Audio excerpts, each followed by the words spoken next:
Welcome back to the Shareverse Smash Parody series, or at least a side story that does tie into the main story.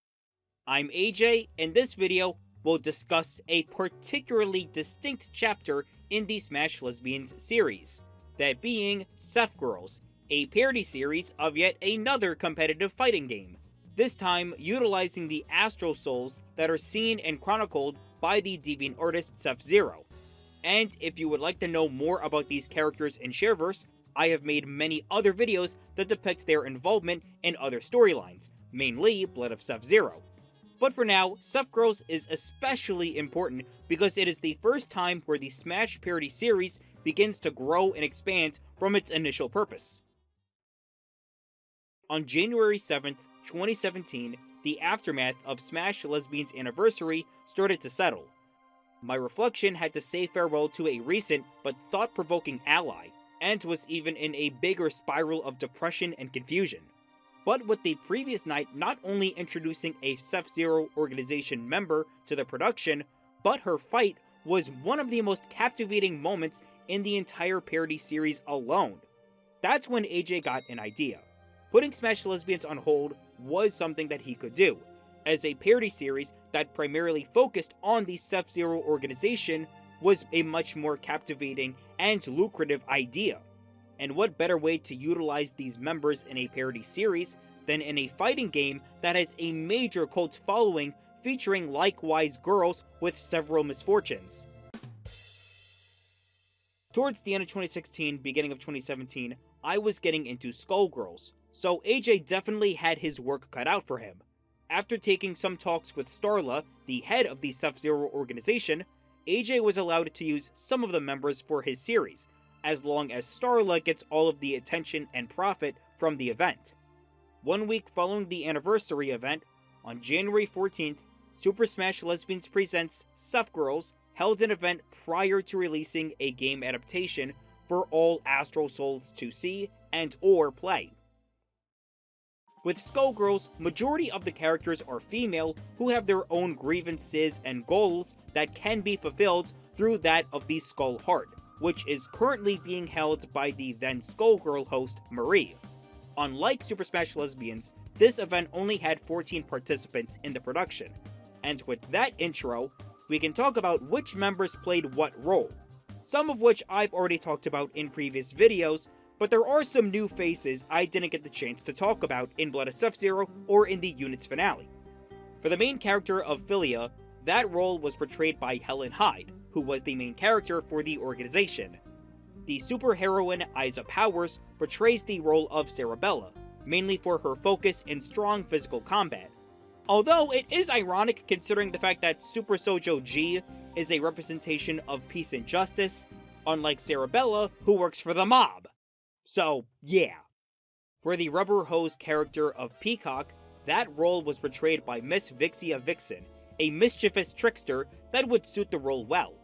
Sigrun Dragonbane was a strong and determined warrior who held a lot of respect for AJ during the finale of Units, and for that, she was given the Parasol role. In addition, Parasol had a little sister named Umbrella, who was a popular fan-favorite character that could become playable in the near future.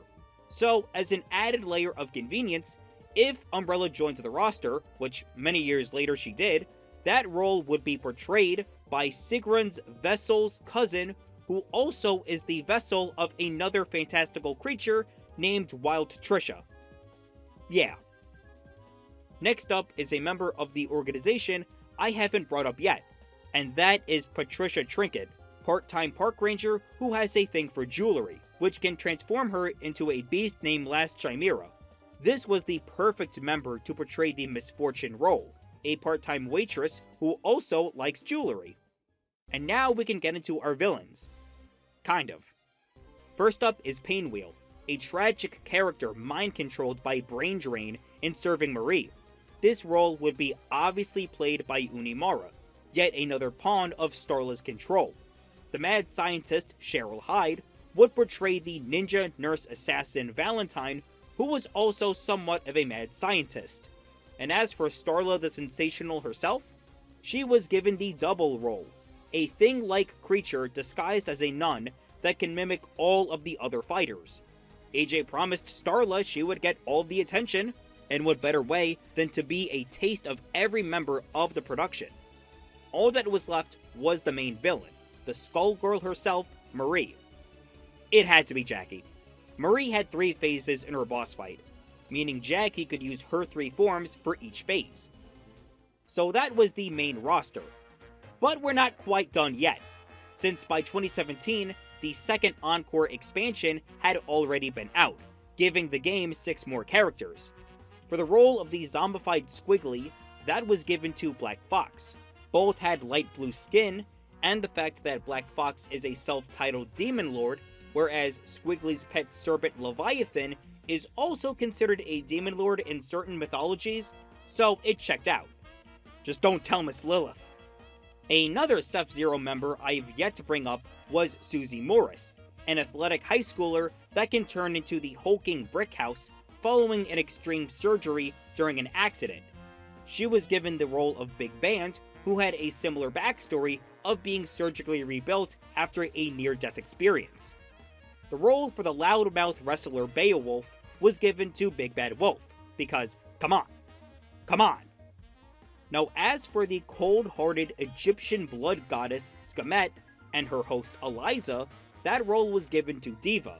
Might sound weird at first, but considering Diva is a JoJo reference, and one of Eliza's alternate color palettes is a literal JoJo reference, it again checks out. And also because both characters are complete psychopaths. But that's also another added coincidence. Brain Drain's creation, RoboFortune, is a robot copy of Miss Fortune who uses a lot of memes in her story mode, making me yet bring up another Sephzero organization member I haven't brought up yet by the name of Wild Kitty, a media-influenced werecat that would be a perfect fit for the role. And lastly, there was Fukua, a non-canon clone of Philia that only appears in a dream sequence during her story mode. Considering the fact that 2 of the 3 hides were already featured in this parody series, it only made sense to have the final hide, Gloria, fill in the role of Fukua. And so that was the cast. Except AJ had one more addition. Throughout Second Encore's run, there was rumors and speculation that the sword-wielding hero, Annie of the Stars, was going to be playable, but it never turned out to be.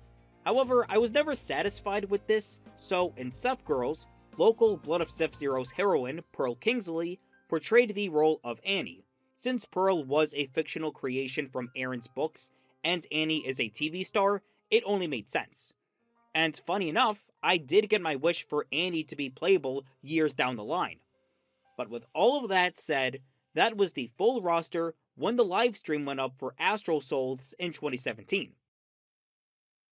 So when the event happened, viewers loved it, mainly seeing these monster girls, and guy, duking it out with a jazz-filled soundtrack playing in the background. And all seemed to be going well, until of course the absolute end. After a string of matches in a bracket, Jackie was slated to battle Starla in the final match. And as for Starla, she pulled a lot of strings behind the curtain to get her to where she was in this tournament. However, as the fight began, an unexpected guest arrived. Black Fox, wearing her Squiggly outfit. Which begs the question, just who exactly was the imposter standing on set? To which the Black Fox on set interrupted the match and said that this event was sacrilegious to the Trinity and the Skullheart. To which her body began to morph in many places to reveal that the Black Fox on set was none other than the real Double, shocking the entire production and the viewers. Through a string of unknown events, Double heard that the event was happening, and seeing how it would be a mockery of both her religion and the family she once served, she took it upon herself to sabotage the production and kill everyone during the livestream, hence knocking out and shape-shifting into Black Fox dressed up as Squiggly, as a form of spite since Double hated the real Squiggly. She set her sights to Jackie, who was carrying a dummy version of the Skullheart. Thus the two fought in a battle between tooth and flesh. Jackie was no match for the demon, as Double reached into Jackie's innards and ripped out the dummy's skull heart, crushing it. She then set her sights to the cheap imitation that was Starla, morphing her body once more and chomping down at Starla's legs. But because of that trace of blood, Double briefly peeked into Starla's memories, and because of that, she stopped in her tracks and left the set. AJ rushed up to Double backstage and asked her what she was planning on doing, and without warning, Double began to serve her allegiance to his astral family. The thing with Double is that a lot of her character is shrouded in mystery, so every action she takes, sporadic or not, could be a trace of her true motives in life. AJ didn't question it, since he was still recovering from Nozomi's sacrifice the week prior, so an amalgamated blob of meat being an ally was the best he was gonna get. She then gave him her phone number and left the studio, becoming a B-17 bomber flying out of the set. Everybody in the building was completely confused. Starla was in critical condition, but she'll be fine. Jackie, not so much. And with this spectacular but mindfuck of a conclusion, that was the Sephgirls event.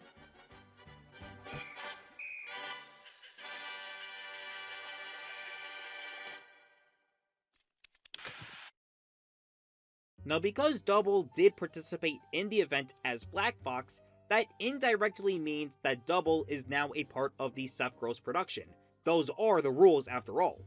And with her inclusion, how will this affect Starla's attitude with the Parody series moving forward?